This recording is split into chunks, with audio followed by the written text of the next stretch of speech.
few weeks ago, we received a question on our forum spring about how to preserve fruits.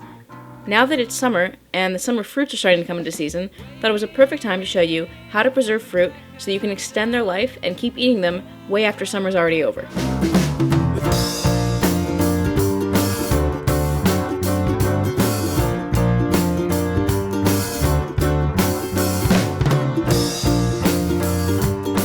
This week on Working Class Foodies. Right now in New York, rhubarb and strawberries are in season. I decided to make two preserves, a rhubarb apple ginger preserve and a simple plain strawberry preserve. So I got a pound of rhubarb, a quart of strawberries, and 2 apples. I started the rhubarb one first because the rhubarb and apple would take longer to cook down. I trimmed off the rough ends of my rhubarb and then chopped them into roughly 1/4-inch pieces. Then I peeled, cored, and chopped up 2 apples into about the same shape. I put my rhubarb and my apples together in a pot with the juice of 1 lemon, half a cup of water, about a 1/4 cup of sugar. Then I minced and peeled about a teaspoon of fresh ginger, and my teaspoon of peeled and minced ginger.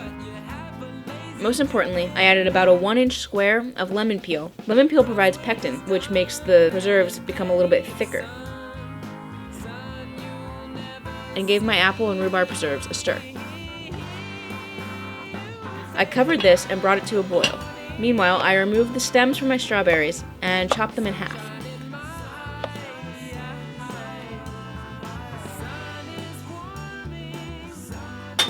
Then I put them in a separate pot with about 2 tablespoons of water and about 2 tablespoons of sugar.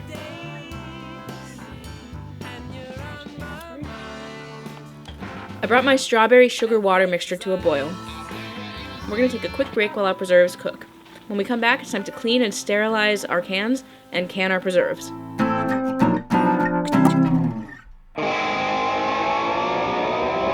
Now, canning and preserving is very similar to pickling, which we did a couple months ago in our pickling episode. Now, of course, you can reuse old jars, just clean them thoroughly and then sterilize them. And you can reuse the bands, but not the lids, not the part with a little bit of glue on it. That you have to use new ones every time. There are 2 ways to sterilize your jars. You can either boil them in water for a few minutes, or you can use a food-safe sanitizer. I prefer to use a food-safe sanitizer because it's clean, effective, and quick, and it doesn't leave you handling boiling hot glass, which can be a little dangerous. I like to use Star San. It's a food-safe sanitizer you can find online at these places. So first I cleaned my jars, my bands, and my new lids in extremely hot water, and then I sterilized them using just under a 1/4 ounce of Star San for 1 large bowl of cold water. I left my bands and my lids sit in the water until they were ready, and I sterilized my jars and then just left them upside down to drain on a paper towel. Meanwhile, I prepared my processing bath by bringing a large pot of water to boil. My preserves were done cooking once all the fruit was soft and the liquid had thickened a bit because of the pectin. I ladled it very carefully into my 4 jars.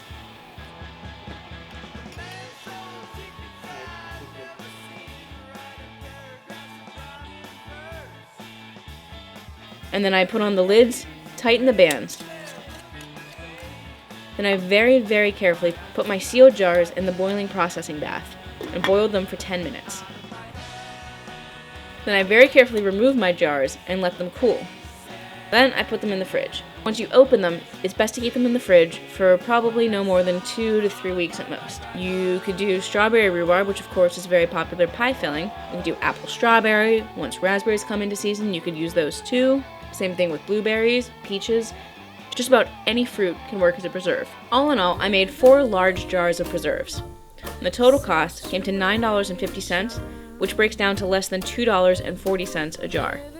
And we got to use local fruits that were in peak season. So I hope that answers your questions about how to do some basic fruit preserves. If you've made preserves before, if you're going to try to make your own this summer, write in, let us know what you're going to make. We'll see you next time on Working Class Foodies.